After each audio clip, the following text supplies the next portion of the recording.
पल बीतता जा रहा है, जो समय निकल जाता है भक्तों कभी लौट करके दोबारा नहीं आता है।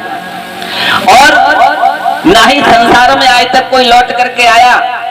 जो जीव गया वो चला गया, समय गया वो चला गया, सब कुछ चला गया। और जो जादना तो चले गए ना लल्ला, अब तो जो मोबाइल चले गए। पहले तो मोबाइल होना, लेकिन अब कोई मिस कॉल ना आती। काऊ जावे भाई की मिस कॉल आई है अब तक है, काऊ की ना आई। अब लोग समझते हैं कि भगवान की कथा सुन के कल्याण थोड़ी हो जाएगा, लेकिन मेरा कहना तो ये है कल्याण होगा तो सिर्फ भगवान की कथा सत्संग कीर्तन से ही होगा, अन्यथा हो नहीं सकता है। क्यों? बाबा तुलसीदास ने लिखा है कि बड़े भाग्य मानु सतन पावा,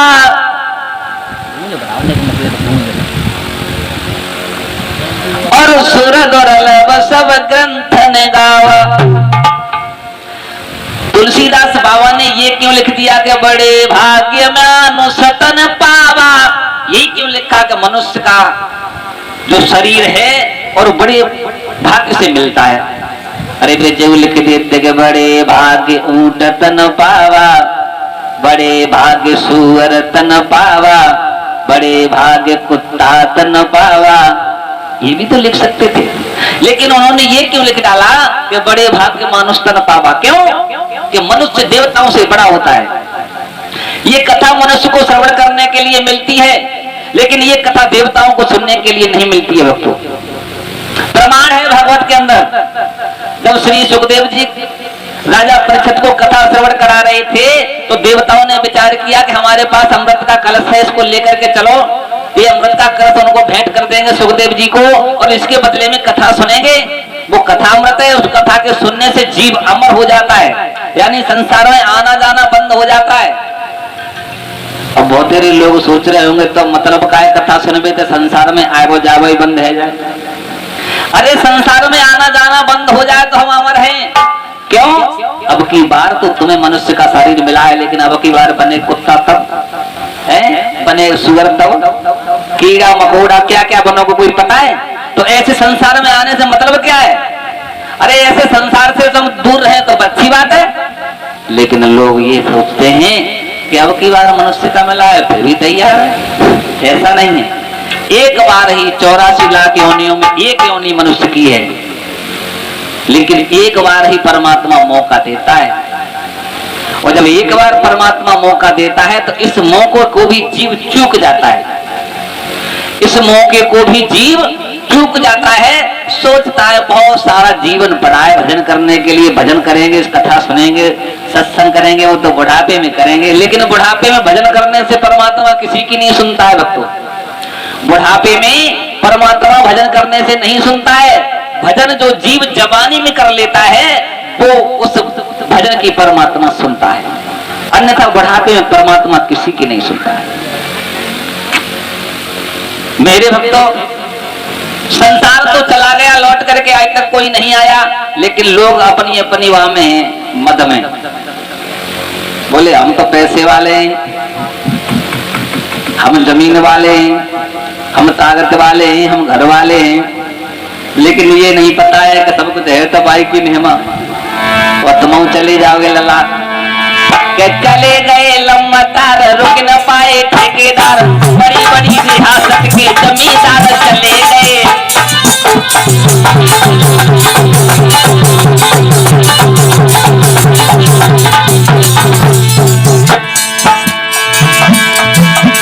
चले गए लम्बतार, रुक न ठेकेदार, बड़ी बड़ी रियासत के जमींदार चले गए।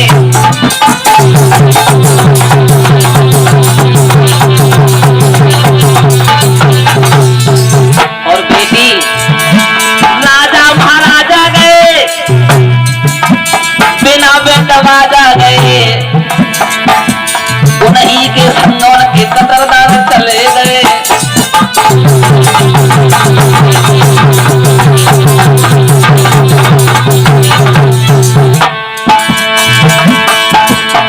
ज्ञानी और ध्यानी गए,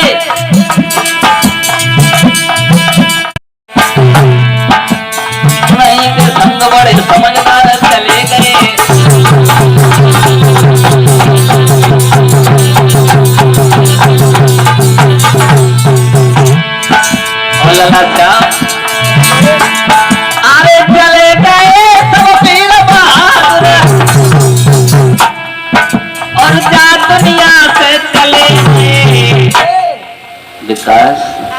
लेकिन जाता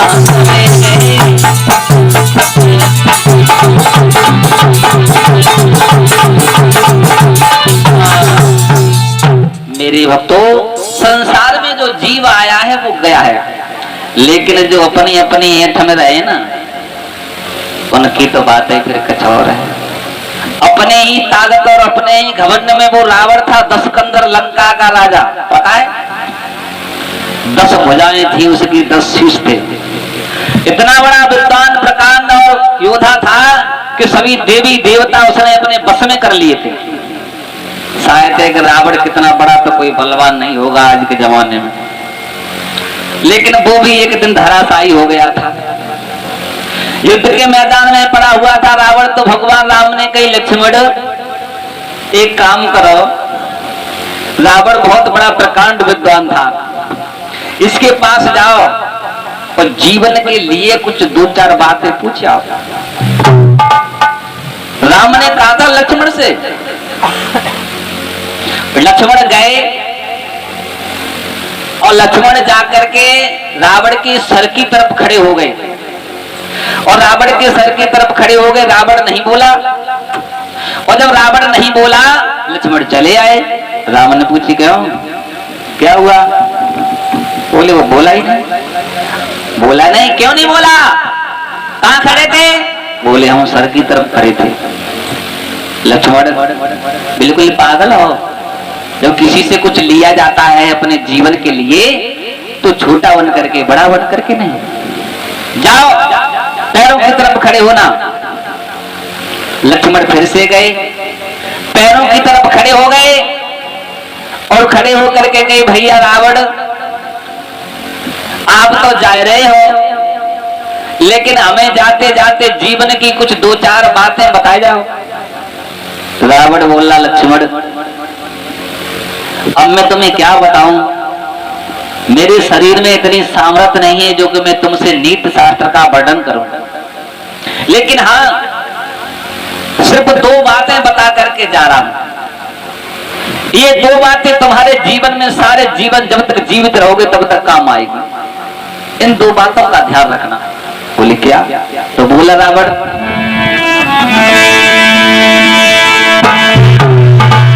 कि 2 बातें केवल कहनी है, शुभ काम शीघ्र करना अच्छा। रावण बोला लक्ष्मण शुभ काम, शुभ कार्य जो हो उसको शीघ्र कर लेना। शुभ कार्य की बात भाई जिन्हें कहो गोली मार दो है शुभ कार्य। कि 2 बातें केवल कहनी है, शुभ कार्य शीघ्र करना अच्छा, और दुष्कर्म टले उतना टालो, और दुष्कर्म टले उतना टालो, उसको न शीघ्र करना अच्छा रे दुष्कर्म टले।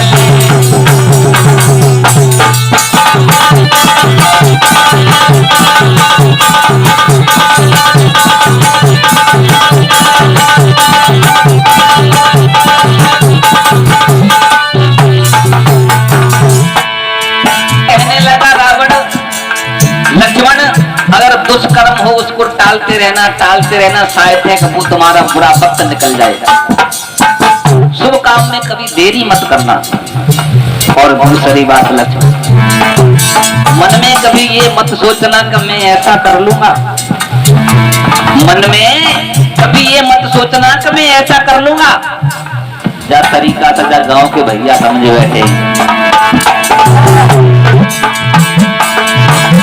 मैंने सोचा था लंका तक मैं क्षीर सिंधु ले आऊंगा। मैंने भी ये सोचा था लक्ष्मण कि क्षीर सिंधु को लंका तक लेके आ जाऊंगा।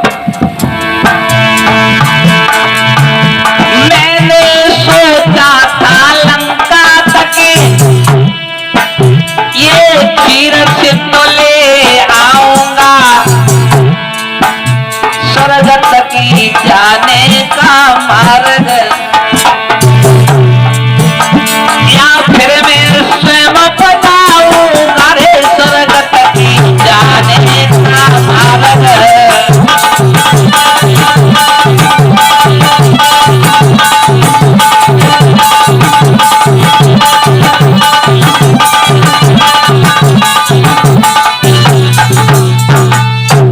रावण ने कहा कि ये कभी मत सोचना कि मैं ऐसा कर लूंगा, कभी किसी की सोच पूरी नहीं होती है।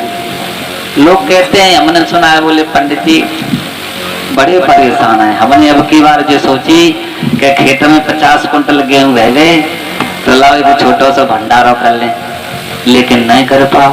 50 कुंटल गेहूं फिर भंडारों में है, बड़ी समस्या है। तो कभी भी मन की चीती नहीं हो सकती है। क्यों? मन की चीती तभी हो सकती है कि सारा कार्य उस परमात्मा के ऊपर डाल दोगे, तभी मन की चीती हो सकती है।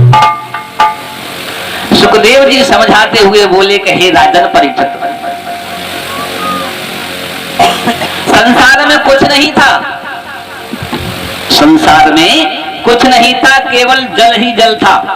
ये जो पृथ्वी है ये नहीं थी, पहले संसार में जल ही जल था, और उस जल में एक अखंड शक्ति का वास था, अखंड ज्योति बोलते हैं जिसे।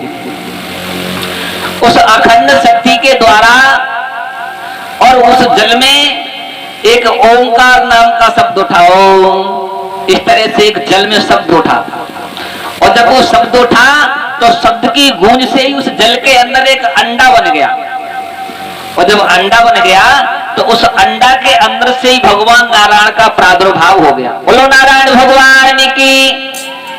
सुखदेव जी समझाते हुए बोले, कहे राजन परीक्षित,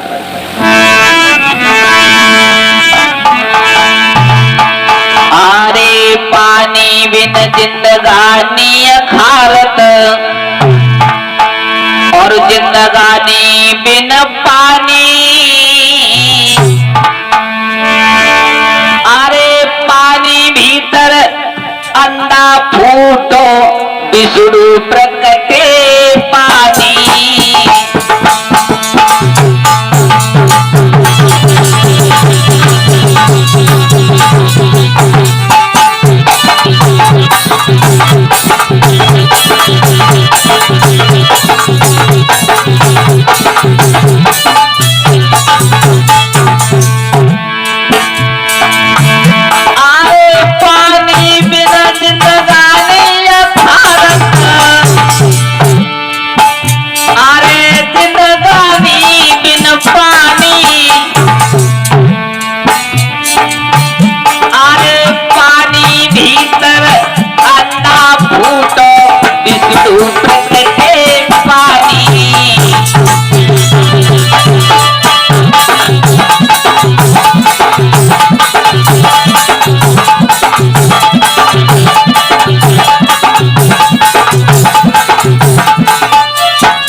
जन्म लियो,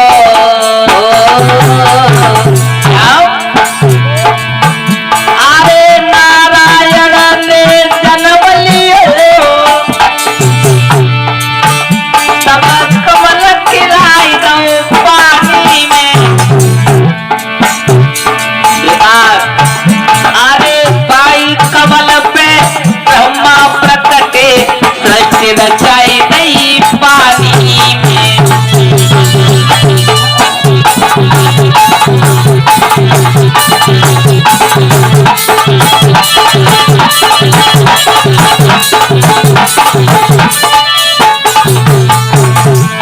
एक बात और याद आ गई पानी की लला श्याम, अरे अंधी अंधा को प्यास लगी हो, अरे अंधी अंधा को प्यास लगी, तब तो मैं डुबाई गई पानी में। अरे राजा दशरथ ने बाण चलाए दो, सरवड़ मरी गो पानी में।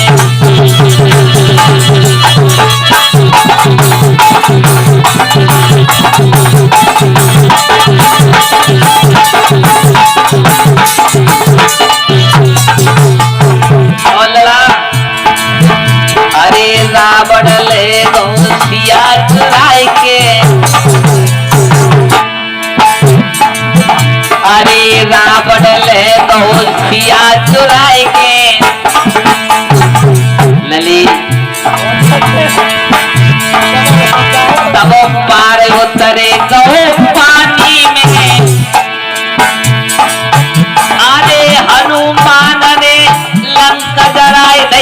पूछब जाई दई पानी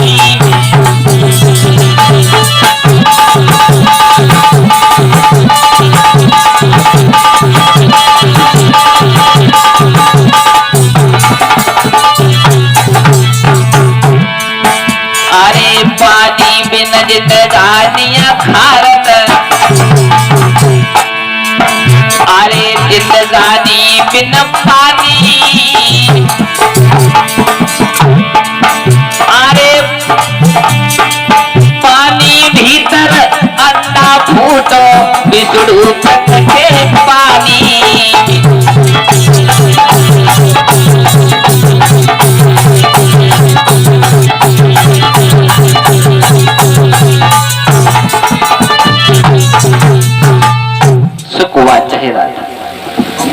सुखदेव जी समझाते हैं कि हे राजन परीक्षित,